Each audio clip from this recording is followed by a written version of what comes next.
It was the 21st of March, 1998, and 23-year-old Amy Lynn Bradley, her parents, Iva and Ron, and brother Brad, left their home in Petersburg, Virginia, for a week-long Caribbean cruise on the Rhapsody of the Seas.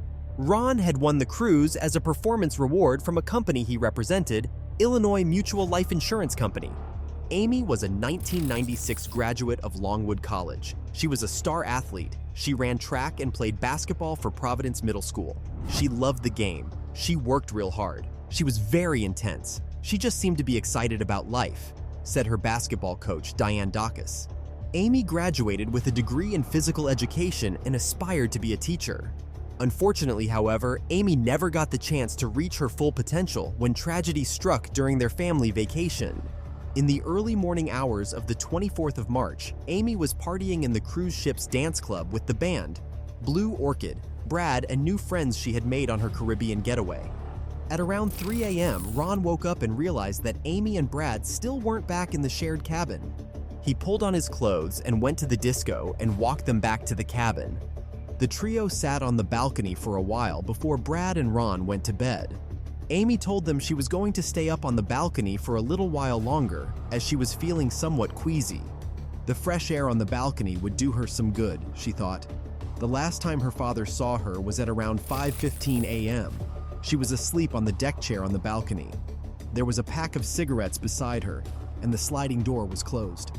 Ron awoke an hour later to find that his daughter was no longer on the balcony. He noticed that the cigarettes were gone and the sliding door was open. None of Amy's shoes were missing, leading Ron to assume that she had just gone out for a soft drink or snack from the vending machine. When she didn't return, Ron went on deck to search for Amy. When he couldn't find her, he became increasingly concerned and alerted the ship's officers. By the time it was discovered that Amy was missing, the ship had docked in the island of Curacao, just north of Venezuela. The Bradley family beseeched the officers not to open the gangways and let people disembark the ship before the entire ship had been searched. They theorized that if somebody was holding Amy hostage, then they could easily smuggle her off the ship undetected. Despite the family's worries, the ship doors were opened, and the officers told the Bradley family that they had searched thoroughly and found no sign of Amy. Several days later, however, the FBI became involved in Amy's disappearance, and the officers admitted that they hadn't searched the entire ship, only parts of it. The FBI ordered both air and water searches, but both were unsuccessful in finding any sign of Amy. An investigation uncovered that there was no evidence that anybody had fallen overboard, dispelling rumors that Amy committed suicide. Her father had already pointed out that Amy was terrified of heights and wouldn't have gone close to the balcony. Moreover, she was a trained lifeguard and knew the dangers of the sea. The suicide theory was strongly rebuffed by Amy's family. She had been having a great time on her vacation and had recently got an apartment and talked with her boss at a local steakhouse about changing her working hours. There was nothing to indicate that she was suicidal. As the search was underway, two women who had met Amy on the cruise told investigators that they had seen her on the ship just a few minutes before it docked at 6 a.m. She was in the glass elevator going up to the top deck. They said she was with a man who they knew as Yellow, a musician in a band that played on the ship. A Curacao taxi driver also said he had seen Amy that morning. He said he was parked alongside the ship as passengers disembarked that morning. He said Amy approached his taxi and told him that she urgently needed to use a phone.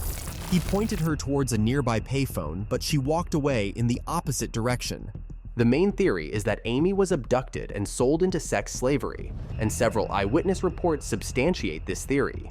In 1998, David Carmichael from Alberta, Canada, reported seeing a woman that looked eerily similar to Amy on a beach in Curacao, where he was vacationing. He was adamant that this woman had tattoos which matched Amy's tattoos: a Tasmanian devil on her shoulder, a sun on her lower back, a Chinese symbol on her right ankle, and a lizard on her navel. He said that she was walking up the beach, trailing behind a black guy and a white guy. When she heard David speaking to his friend in English, she spun around and just stared him blankly in the eyes. Just as she was about to say something, the black fellow came into my line of vision and he sort of motioned her away. She sort of looked down and turned around and walked away, he said. Before Carmichael walked away, he said that the black man turned around and glared at him. "It was one of those leave her alone type of looks," he said. Carmichael didn't think anything of it other than it was a strange experience.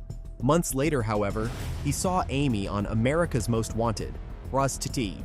He sent an email to the show, but never heard back. Then, in March of 1999, he saw Amy's story on Unsolved Mysteries.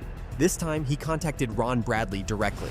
While researching the case, he found a photograph of Yellow, the man who two guests reportedly saw Amy with on the morning of her disappearance. If that guy Yellow has a double in the world, he was the man on the beach that day. In 1999, William Hefner, a member of the U.S. Navy, said he was with the crew of the destroyer USS Chandler when it visited Curacao in January of 1999. He said one evening he was having a few drinks in the bar of a local brothel. While prostitution is legal in Curacao, this particular brothel was not. Hefner said it was off-limits to Navy personnel, and he was curious to have a drink there. Hefner said that while sitting at the bar, he started chatting with two black men who were sitting with two women who he presumed to be sex workers. After chatting for a while, one of the men went upstairs with one of the women. The other man stepped away from the bar for several minutes, leaving Hefner alone with the other woman. "She grabbed my arm. She said she was in trouble. She said, 'They've got my papers and I can't leave the island,'" he said. She said the woman reportedly grabbed his hand and told him her name and asked him not to forget it. The name he remembers the woman saying is Amy Bradley, with a T, not a D. "That's what I thought she said." He told her that if she was a U.S. citizen, then all she had to do was go to ship in the port and ask for help. Before she had a chance to reply, the other man appeared and she fell silent. Hefner forgot about the woman until he saw Amy's photograph on the cover of People magazine several years later. When he saw the photograph, he was taken right back to that night in the brothel and that mysterious woman. While Alistair "Yellow" Douglas was considered a person of interest, the FBI stayed silent about their interviews with him, and he has never been charged in her disappearance. He did admit that he had been dancing with Amy at the disco on the night of her disappearance, but that he last saw her at 1 a.m.